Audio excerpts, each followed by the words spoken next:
Howdy folks, Dave here at Thunder Mesa Studio, where today I want to show you my 3 favorite methods for making rocks out of lightweight polystyrene and polyurethane foams. Now, I've shown techniques for making rocks before, but those segments are usually part of a larger project where you might need to sift through a lot of things to find the info you need. So I thought it might be useful to do a single video showing my preferred methods, materials, tools, and techniques for turning hunks of foam into realistic looking rocks. And make sure you watch till the end to see the secret for blending these materials together so that they all look like they belong. Of course, the rocks I'm modeling here on Thunder Mesa are indicative of the American Southwest, with its colorful layers of sandstone, limestone, and shale. Mostly sandstone. In fact, it was my desire to model this specific kind of geology that led me to develop these techniques in the first place. Traditional methods like plaster and rubber rock molds just don't cut it for this kind of scenery, in my opinion. So let's talk about foams. I did a whole video on the different foams that I use, so I won't go too in-depth on that here. But basically, we're talking about 2 different kinds of foam that each require their own tools and techniques. First off, we've got some polyurethane foam. This stuff is usually gold to light tan in color and has a dense, grainy texture to it. It's available in small blocks and sheets from various arts and craft retailers, and I'll put a link to it down below. This stuff carves very much like balsa wood, but without the grain. So the best tools to use on it are hobby knives, small saws, files, and sandpaper. You can cut it on a bandsaw, but not with a hot wire cutter. It's too dense. Foams like this are often used in architectural models, like those you see for theme parks, prototyping, prop making, stuff like that. The advantages of polyurethane foams is that they're easy to carve with common hand tools. The foam is strong and lightweight and gives a higher fidelity of detail than you can get from other foams. The main disadvantages of polyurethane foams are that it usually only comes in smaller blocks and pieces, at least at the retail level. It makes a big dusty mess when you cut and carve it. In fact, it's getting dust all over me right now just from holding it. It can be brittle in smaller pieces. It can be hard to find sometimes, and it can be expensive. And that brings me to the second kind of foam that I like to use on these projects, extruded polystyrene foam, or XPF. This is the pink or sometimes blue sheet insulation foam that you can pick up at your local big box home centers. This is all layered XPF foam here in this unfinished area of Coyote Canyon. The XPF comes in 4x8 sheets that can be a ½ inch to 2 inches thick depending on your location. And obviously the thicker sheets will cover larger areas more quickly. If you can't find the thicker 2-inch sheets in your immediate vicinity, here's a tip. Try a store in a location that's higher or colder than where you are now. For example, down in Phoenix, you usually can't find the thick sheets here in Arizona, but if you travel a few miles up the road to Flagstaff, where it's higher and colder and they need more insulation, you can find them there. XPF has a slightly more flexible rubbery texture, and though it's quite dense, it cuts easily with a hot knife or hot wire cutter. You can also use hand tools like saws and utility knives. I would just steer clear of power saws with the XPF because the friction and the heat of the blade will likely melt the foam and gum everything up. The main advantages of XPF are that it comes in larger sheets that are more economical, it's relatively easy to find, it's easy to cut and shape, and of course it's very, very lightweight. Some of the disadvantages of XPF are the fumes generated while cutting it with a hot wire cutter. It smells like burning plastic. It's difficult to carve accurately with hand tools, and so that leads to low detail fidelity. There's lots of waste involved, and of course it also makes a very big mess. So both of these foams have their strengths and weaknesses. So I've found that using them both together, but in different applications that take advantage of their strengths, is the best way to model the rock scenery that I'm after. With all of that in mind, the first rock making method I want to talk about makes the best use of the polyurethane foam. Standalone formations like Baxter's Butte and McKinnon Arch are hand carved from polyurethane foam. Due to this foam's smaller sized pieces, higher cost, and higher fidelity to detail, I've found that this is the best use of it for rockwork.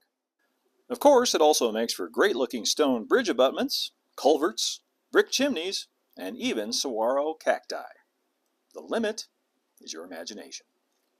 So method number 1 is carving polyurethane foam with common woodworking tools, just like I'm doing now on what will become 6-Gun Butte on the ON-18 Bandit Canyon Railway. First, I sketch out a rough outline of the formation in pencil, and then use various woodworking tools to carve away the parts I don't need. I will admit that, just like wood carving, this takes a bit of skill and practice, with the biggest challenge being making the rock shapes look natural and random. The human eye loves straight lines and grids, so you really have to overcome that tendency, or else your rock carving might come out looking a lot like a brick wall. Breaking pieces away helps, since that can create a more random shape. But the best advice is to look closely at photos of real rocks you want to emulate. But don't try to be too precise in replicating them. Embrace those happy accidents. I can tell you that one of the most common mistakes I see with any kind of hand-carved rockwork is making the relief too shallow. Don't be afraid to carve deep. That will make the rocks look more realistic and interesting. You can see how easy it is to carve this stuff. I like to use the big utility knife, carve away larger chunks, and the razor saw for that also, to get in there and break some of those chunks off like that, you see. Important thing to remember too is that, this is a three-dimensional object. It's easy to get focused on just one side and put a lot of detail into one side, but this is meant to be seen from all sides, so I'm going to have to go all the way around and work it until I get it the way I want it to look. And so you've got to carry the shapes around. See what I'm doing here? Around the entire formation. If you look at real rock formations, places like Monument Valley or Sedona, you'll see that the shapes continue around. These are just big blocks that erosion or time and frost and water and have caused to crack, and eventually they'll break off, fall off. Now that I've got the basic 6-gun shape, I'm working on making it look more like a natural rock formation now. And of course, don't be afraid to carve deep. The challenge with something like this is, to see how really abstract you can go with the shape and still have it resemble the thing you want it to resemble. Now I want to make this like a natural arch. So I need to put a hole through here. The easiest way to do that is, or at least to start it, is with a power drill. Now I'll go in and carve that out a little bit more with the hand tools.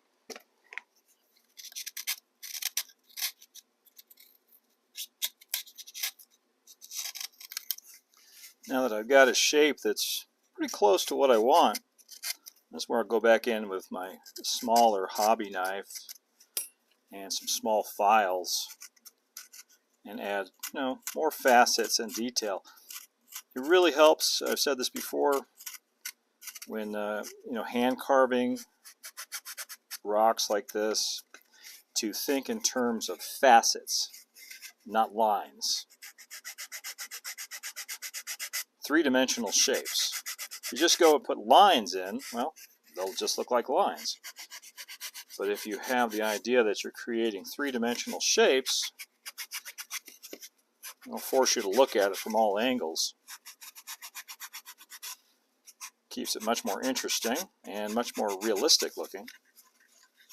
Speaking of realistic, I've added a layer up here, which will be some limestone, which tends to erode in a much more broken, blocky fashion than the sandstone does.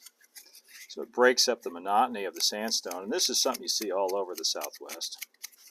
What we're modeling here is not just rocks, but a specific kind of geology.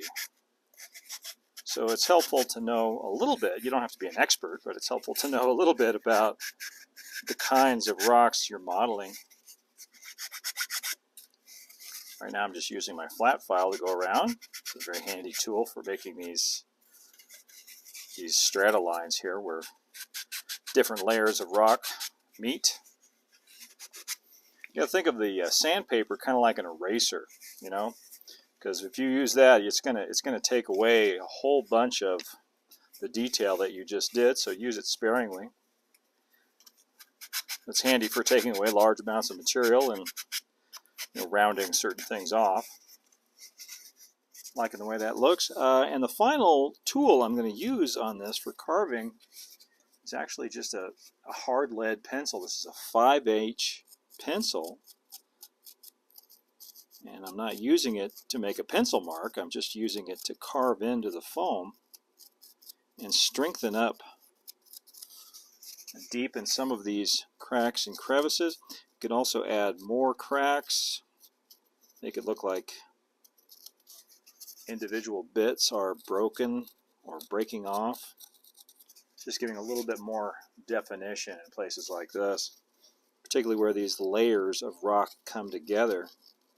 One last step in the carving, you take a wire brush, and this has got some soft brass bristles.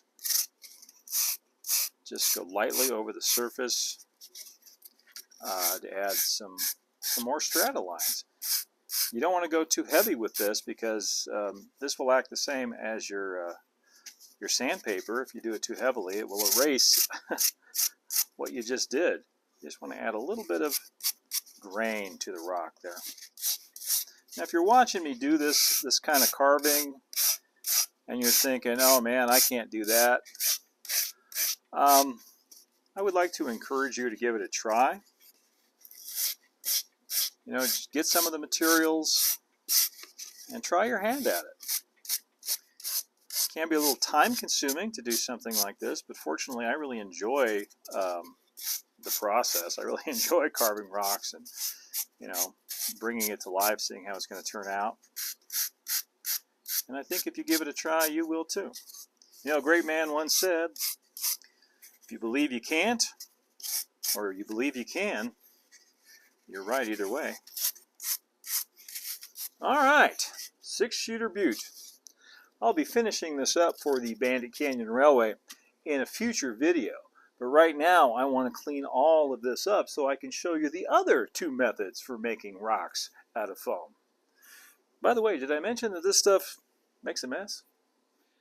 Method number 2 uses the pink XPF foam. And this is the foam that the vast majority of rocky scenery on my layouts is built from. I use the score and snap method to cut the big 4x8 pieces down to usable sizes. That's where you cut about halfway through with a utility knife, like I'm doing now, using a straight edge. And then just snap it off like that. To emulate stacked layers of strata along canyon walls, I simply stack the layers of foam, cutting them to the general shape I need with a hot wire cutter, and then refining as I go. This is the hot wire tool I like to use most often. It's from a company called Calcor. It's a 14-watt, 5.9 volt tool, and what I like about it is it has multiple attachments. It has the bow cutter like this, and it has a needle cutter and a little hot knife too that you can use for different kinds of carving on the foam. Here I've traced out the outline of this little bit of scenery I'm building for the Bandit Canyon layout. Just going to go around my line right now, cut this away. Since this foam is very difficult to carve well with knives and other hand tools, I use a grinding bit in my Dremel tool to add erosion and strata lines around the edges of each piece. Now this takes a pretty light touch because it's really easy for this grinding bit to heat up and start to melt back into the foam as you're cutting. And when that happens, you're going to end up with a bit of a mess. You're going to have to cut away or sand away. You can see I'm just doing a little bit at a time, just like 1 or 2 inches. and that's to keep the bit from heating up and sinking into the foam. Now it's important to keep these lines fairly consistent as you go around a piece like this, but you can add some variation in here and there. Rocks do break and fall away. Now I want to add a few vertical lines just to break that up. And this would be places where water runs off down the sides of the cliff.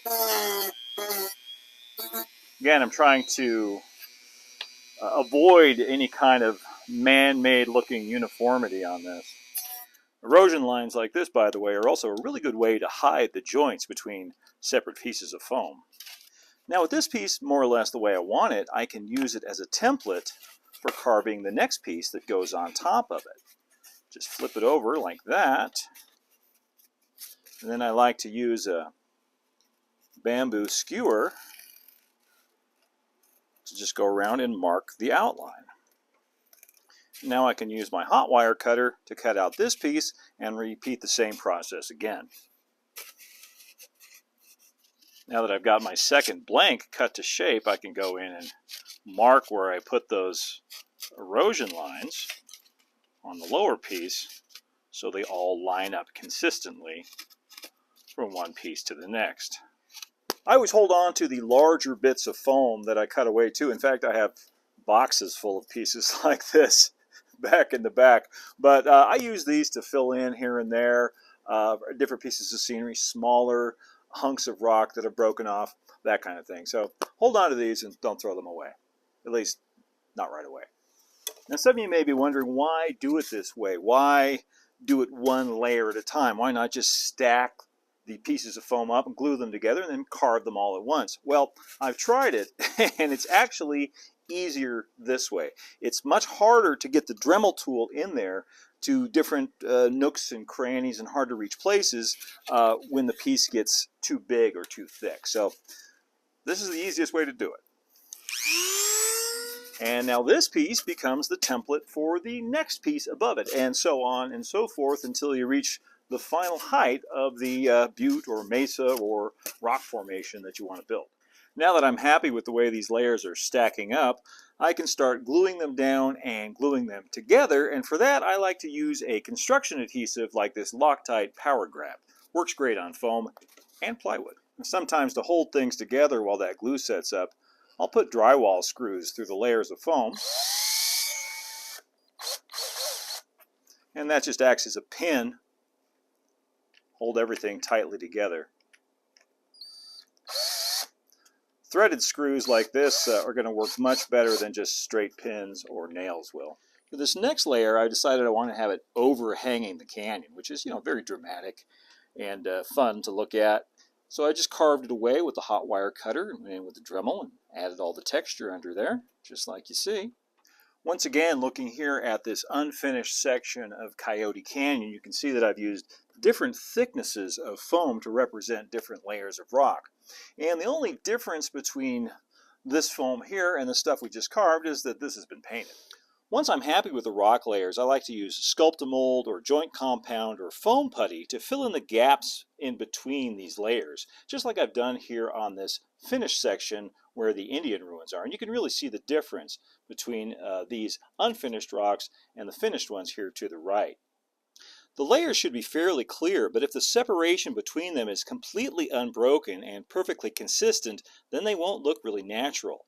The cure for this is to fill in these gaps a little or a lot, making that line between layers appear and disappear here and there, just like it would in nature. Method number 3 picks up more or less right where the last one left off. While looking for something different for the Gruesome Gulch layout, I stumbled upon what has now become my favorite method for carving lots of XPF rockwork relatively quickly. To the earlier tools, now I want to also add a Sureform tool and a couple of wire brushes. So this one's a brass bristle brush, and this one's got stainless steel bristles for a little bit more heavy-duty carving. I'm also going to need a heat gun, and my favorite one to use is this one. It's 300 watts and has a low and high setting. Very handy thing to have around. The rocks start out pretty much the same as they do in method number 2, but this time we're not going to need the Dremel tool. Instead, we'll cut the rocks to their general shape with the hot wire tool, then use a utility knife to cut, gouge, and break pieces away.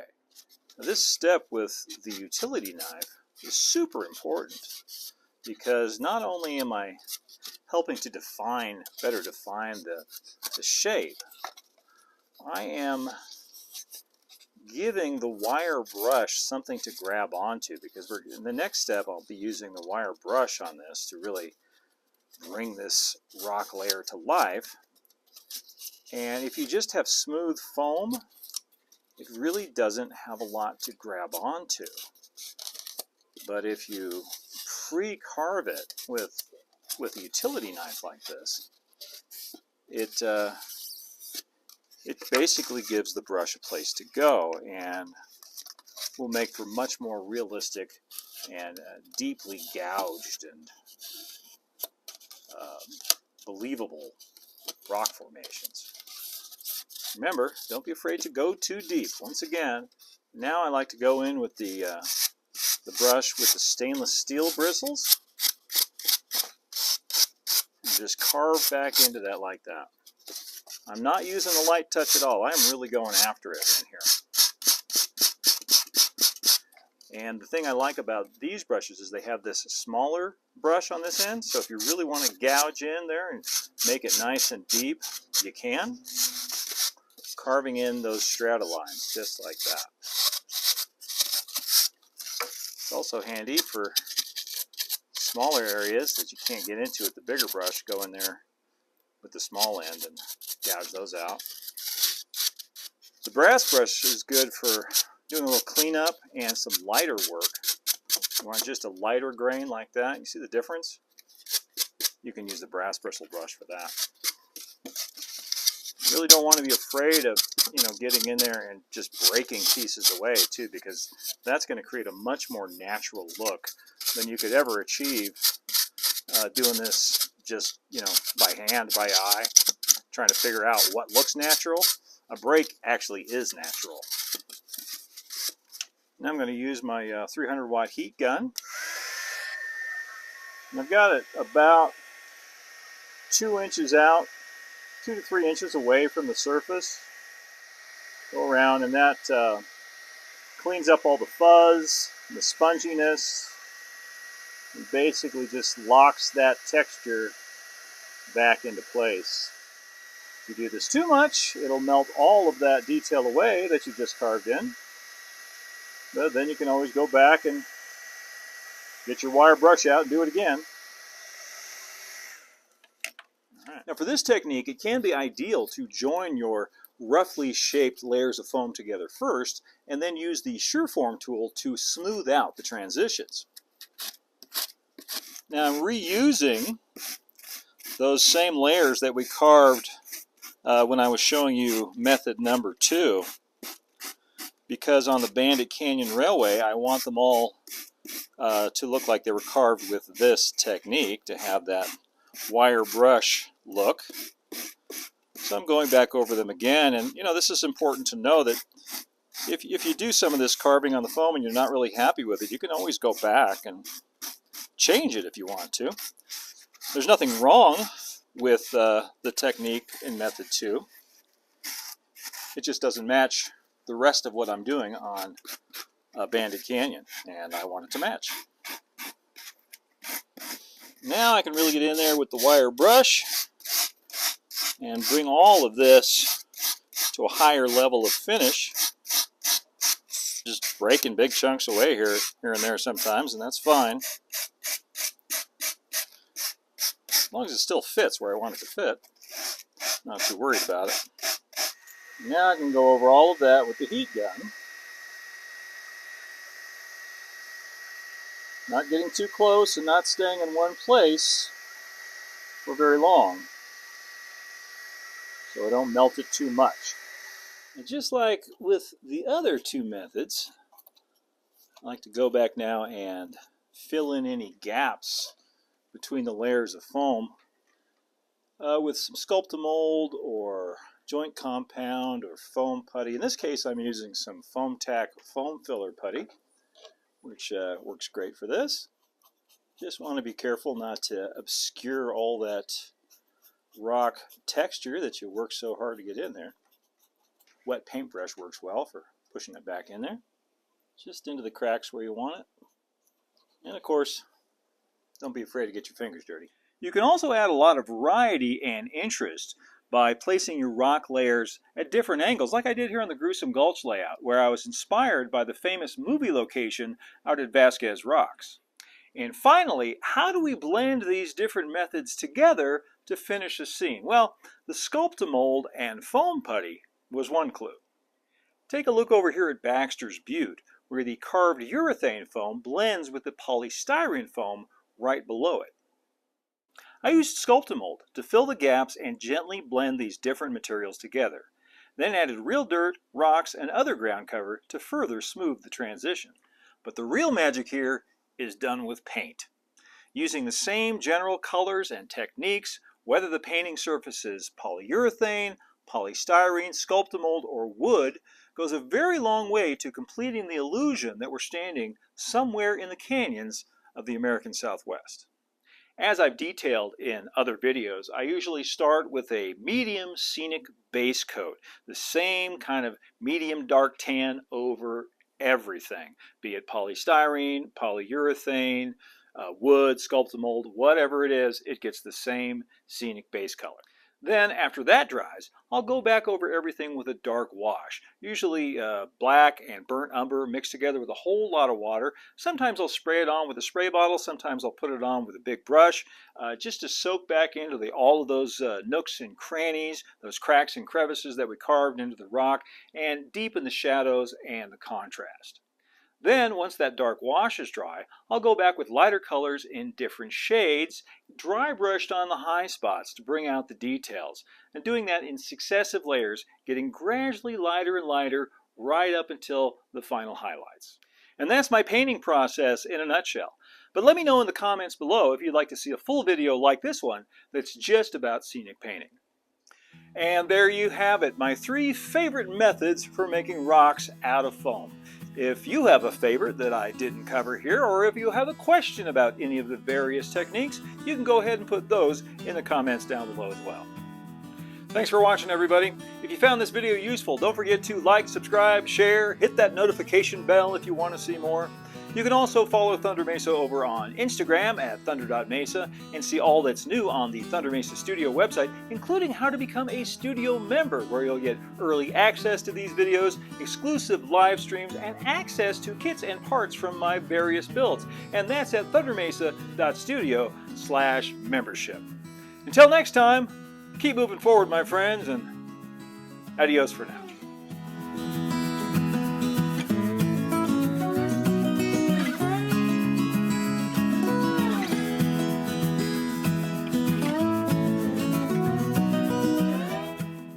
You're also going to want to stay tuned to see how I finish up 6 Gun Butte over here and fill in this large mystery spot in the foam.